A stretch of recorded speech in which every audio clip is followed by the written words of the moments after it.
దేవుడు ఏమంటున్నాడో ఆ మాటను పట్టించుకో. దేవుడు ఏమంటున్నాడో ఆ మాటను పట్టించుకో. అది తీవ్రంగా తీసుకో. మనుషులు అంటున్న వాటినో, లేదా సైతాన్ అంటున్న వాటినో, లేదా నీ మనస్సాక్షి అంటున్న దాంతో కాదు. దేవుని వాక్యములో దేవుడు ఏమంటున్నాడో దాన్ని పట్టించుకో. బతికిపోతావు, ఆశీర్వాదకరంగా బతుకుతావు. ఏం పెద్ద మర్మాలు కాదు, పెద్ద లోతైన విషయాలు కాదు. చాలా కట్టా కొట్టా తెచ్చానంత తేటగా నీకు అర్థమయ్యే సందేశం. ఏందమ్మా చెప్పింది ఇప్పుడు మూడోది? దేవుడు నీతో ఏమంటున్నాడో దాన్ని పట్టించు. నువ్వు లేచి వెళ్ళు, నిశ్చయముగా నేను నిన్ను గొప్ప జనముగా చేతును అన్నాడు. నువ్వు లేచి వెళ్ళు, నిశ్చయముగా నేను నిన్ను గొప్ప జనముగా చేతును అన్నాడు. నాకు తెలిసి బంధువులు, స్నేహితులు, శ్రేయోభిలాషులు పోనిస్తారా? పోనిచ్చుంటారా అబ్రాహాముని? ఎక్కడికి పోతున్నావు అని అడుగుతారు, తెలియదు అంటాడు. ఎందుకు పోతున్నావు అని అడుగుతారు, దేవుడు వెళ్ళమన్నాడు అంటారు. దేవుడు వెళ్ళమన్నాడు, సరే ఎక్కడికి తెలియదు. నీ ప్రయాణం ఏం బాగలేదే, ఇది కరెక్ట్ కాదే, క్లారిటీ లేకుండా ఎట్లా? అప్పటి తన బంధువులకి, తన ఇంటి వారికి అబ్రహాము ఒక వెర్రివాడుగా కనిపించుండొచ్చు.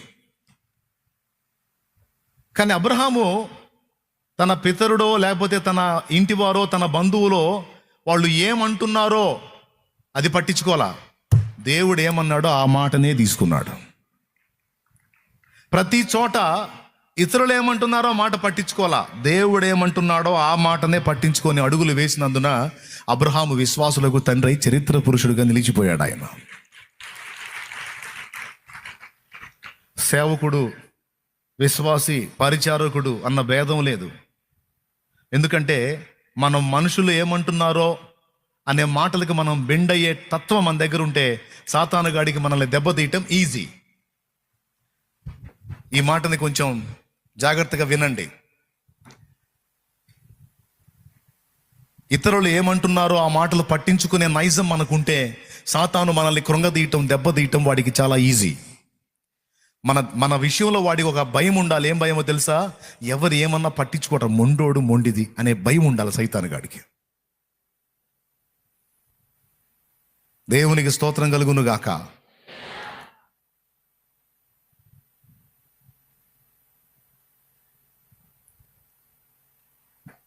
ఈ మ్యాటర్ సీరియస్గా తీసుకుంటున్నారా, లేకపోతే ఏదో ఆన్లైన్లో కూర్చోవాలి కాబట్టి కూర్చున్నారా? మీకు దండం తల్లు, అయ్యా వందనాలు. బైబిల్లో ఇలాంటి చాలా నిరూపణలు ఉన్నాయి. వాళ్ళేమనుకుంటున్నారు, దేవుడేమంటున్నాడు అనే దాన్ని భక్తులు దేవుడికి వెళ్ళి చూసి దేవుడిని పట్టించుకున్నారు. ఇక వ్యతిరేకంగా మనుషులు 100 మంది 100 మాటలు మాట్లాడినా పట్టించుకోలే. పేతురు, యోహానులనే కాదు, ఇంకా కొంతమంది అపోస్తలులను పట్టుకొని బంధించి కొట్టి బెదిరించారు. ఆ నామాన్ని మీరు ప్రచారం చేయకూడదని బెదిరిస్తే వాళ్ళ మాటలు పట్టించుకోవాలా. మేము కన్న వాటిని, విన్న వాటిని గూర్చి సాక్ష్యం ఇవ్వకుండా ఉండలేము అని మళ్ళా ప్రకటించడం మొదలుపెట్టారు. ఎందుకు తెలుసా? వాళ్ళు మనుషులు ఏమంటున్నారో పట్టించుకోవాలా, దేవుడు ఏమంటున్నాడో దాన్నే తీవ్రంగా తీసుకున్నారు. మనుషులకు చెవొగ్గావా అయిపోయినట్టే నీ పని. ఒక ఆటో పోయి బావిలో పడింది. బావిలో పడింది. 4 ఉన్నారు ఆటోలో. ఆటో మునిగిపోయింది, అడుగుపోయింది. ఈ 4 బయటకు వచ్చారు, చిన్నగా ఈత కొడతా ఆ మునుగుతా లెగుస్తా ఉన్నారు అనుకోండి. జనం గుంపు కూడా రే బావి లోతైన బావిరా ఈ బావి, ఇందులో పిల్ల బావి కూడా ఉంది, అయ్యో పడ్డారు, ఇంకెక్కడ అని అనుకుంటున్నారు. ఎందుకంటే అది ఊరికి బయట ఉంది. తాళ్ళు తీసుకొచ్చి వాళ్ళ లాగే పరిస్థితి లేదు. మునుగుతున్నారు లేగుస్తున్నారు, వాళ్ళ ఎవడికి ఈత రాదు. ఫస్ట్ ఒకడు మునిగిపోయాడు. ఒడ్డునున్న వాళ్ళు అంటున్నారు, అయ్యయ్యో తాడు అందుబాటులో లేదు, ఎట్లా వాళ్ళు బయటకు వచ్చేది, అయ్యయ్యో నీళ్ళలో పడ్డారు, మునిగిపోతారు, వాళ్ళు ఓపిక చాలదు, అయిపోయింది వాళ్ళ పని అంటా ఉన్నారు. ఒకడు మునిగాడు. ఒక మనిషి మునిగాడు, ఒకడు మునిగాడు, ఇంకొకడు నీరసపడుతున్నాడు, వాడు కూడా మునుగుతాడు అన్న, ఇంకొకడు మునిగాడు. అయ్యో 2 మునిగిపోయారు, ఇంకా మీ ఇద్దరే ఉన్నారు, వాళ్ళ పని కూడా అయిపోతుంది, వాళ్ళు కూడా మునిగేటట్టున్నారు అంటానే ఉన్నాడు.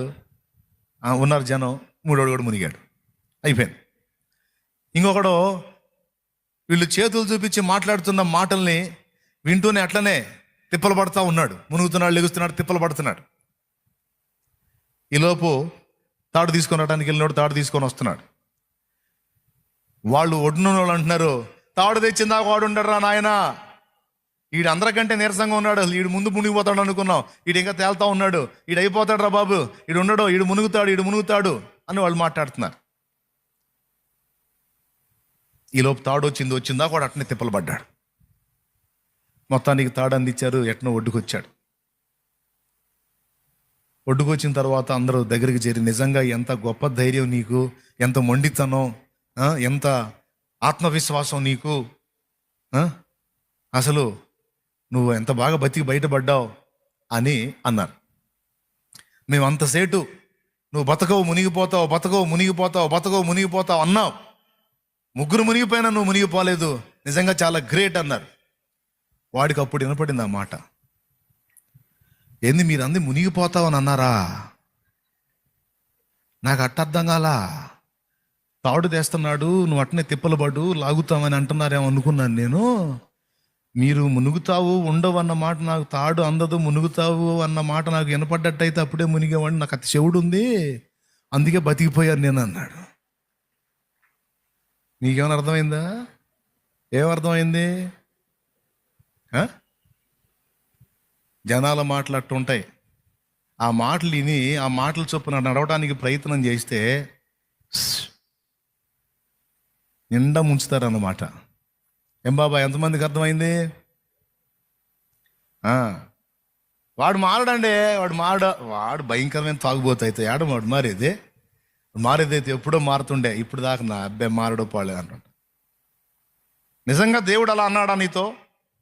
మనుషులు అంటారు మారడని, కానీ దేవుడు అలా మారడన్న వాళ్ళని ఎంత మందిని మార్చి ఈరోజు సాక్షుల్ని చేసి, సేవకుల్ని చేసి, దేవుని కొరకు పాత్రలు చేసి వాడుకుంటున్నాడు. ఎన్ని జీవితాలు మారిపోయినాయండి ఈరోజు. అందుకే నేను చెప్తున్నా, నీ పిల్లల గురించి నలుగురు 4 మాటలు మాట్లాడుతున్నారా, వాళ్ళు అలా వాళ్ళు ఇలా అని, డోంట్ వరీ. దేవుడు అన్నాడు ఆ మాట? నీ ప్రార్థన ఎటుపోయింది, నీ కన్నీళ్ళు ఎటుపోయింది, నీ అంగలార్పులు ఎటుపోయింది, నువ్వు గోజాడావు కదా, అన్నీ ఎటుపోయినాయి? మొత్తం నీ కన్నీళ్లు బుడ్డిలో దాచాడు, నీ విజ్ఞాపనలన్నీ గ్రంథములో రాశాడు. వాటన్నిటికీ తగిన కాలం ముందు ఒకటొకటిగా ఉత్తరం ఇస్తాడు. 10 మంది 10 మాటలు మాట్లాడుకుంటే వాటిని లక్ష్య పెట్టాల్సిన అవసరం లేదు. ప్రభు నీతో ఏమంటున్నాడో ఆ వాగ్దానాలని, ఆ మాటల్ని పట్టుకో, బతికిపోతావు, బలంగా ఉంటావు, దేవుని కొరకు సాక్షివై వర్ధిల్లుతావు.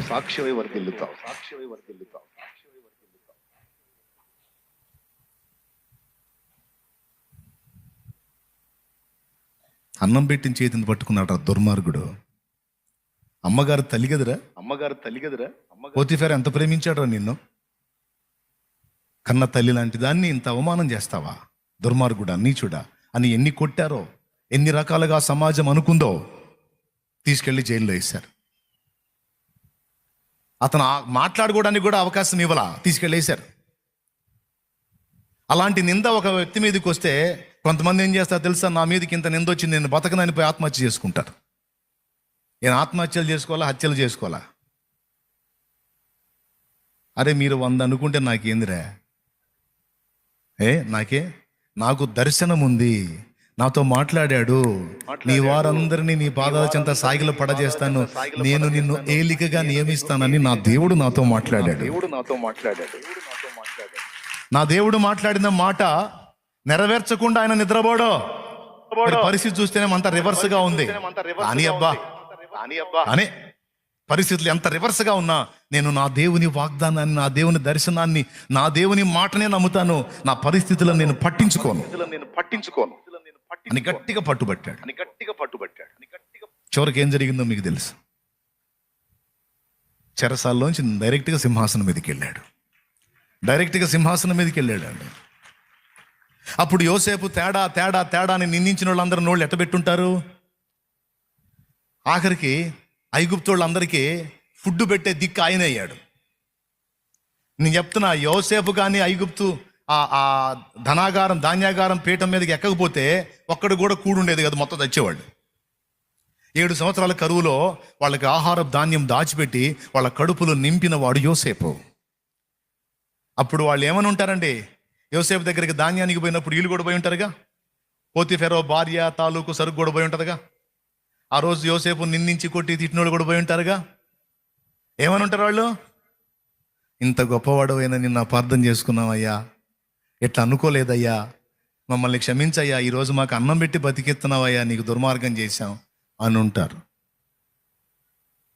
నవ్వినోళ్ళంతా నీ ముందు తలను వంచేరు ఇక ముందు.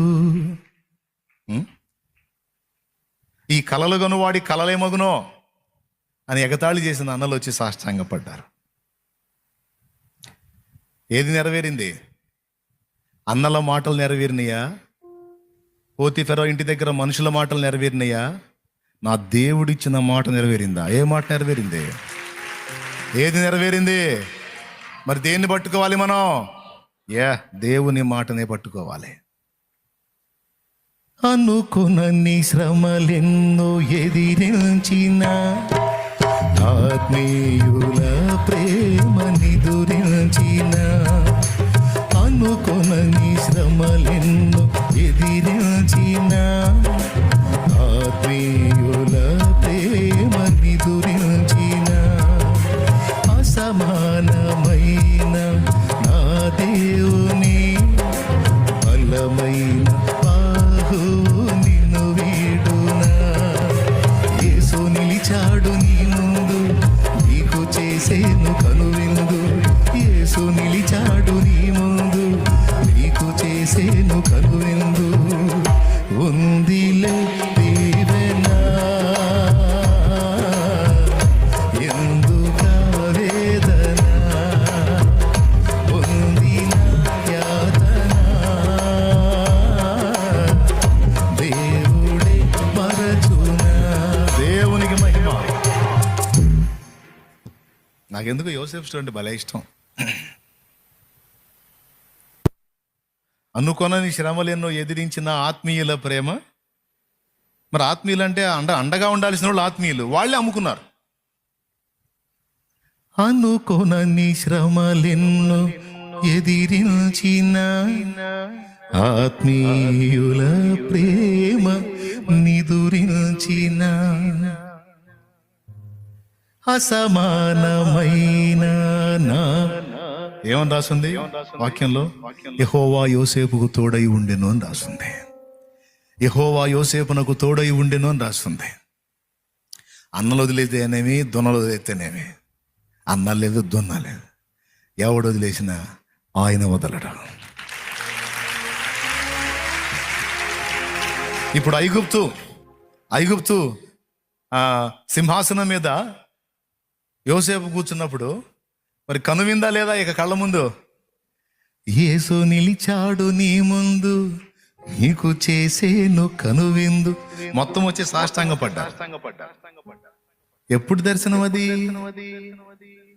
చిన్న బిడ్డగా ఉన్నప్పుడు దర్శనం అది నెరవేరింది. అది కనువిందు కదా. ఈ మొఖాలన్నీ ఎక్కడో చూసినట్టుందే. ఎక్కడో కాదు, వీళ్ళు మానలే. దేవునికి స్తోత్రం కలుగును గాక. ఇదంతా దేవుని బట్టి చెప్తున్నా. కృంగిపోయావా? నిరాశలోకి వెళ్ళావా? నిరుత్సాహపడ్డావా? మనుషుల మాటలు గాయాలు చేసినాయా? పట్టించుకుంటే గాయాలు ఎక్కువ అవుతాయి, దులిపై మానిపోతాయి. అర్థమైందా? గాయాలకు వెళ్ళి కాదు, గాయాలను గేయాలుగా మార్చే యేసు వైపు చూడు. స్తోత్రం, హల్లెలూయా. గాయాలన్నీ గేయాలుగా మార్చును నీకు యేసయ్యా, సాయమిచ్చి ఆయనిచ్చి కౌగిట దాచును మెస్సయ్యా. నా గాయాలన్నీ గేయాలుగా మార్చాడు, అందుకే ఆ పాట పాడుకున్నా, అనుభవించే పాడుకున్నా. నీ జీవితంలో కూడా నా తండ్రి అలాంటి కార్యాలు చేస్తాడు. నమ్మో, విశ్వసించు. చేయకపోయినా పర్వాలేదా? అవసరమైతే ఆ శ్రమలు అలా కంటిన్యూ అయినా అలా అనుభవిస్తా. ఎందుకంటే ఎన్ని బాధలైనా నీ హృదయంలో నా స్థానం నాకుందిగా చాలు. ఇంత మంచి తీర్మానం మనకు ఉండాలి. Praise the lord.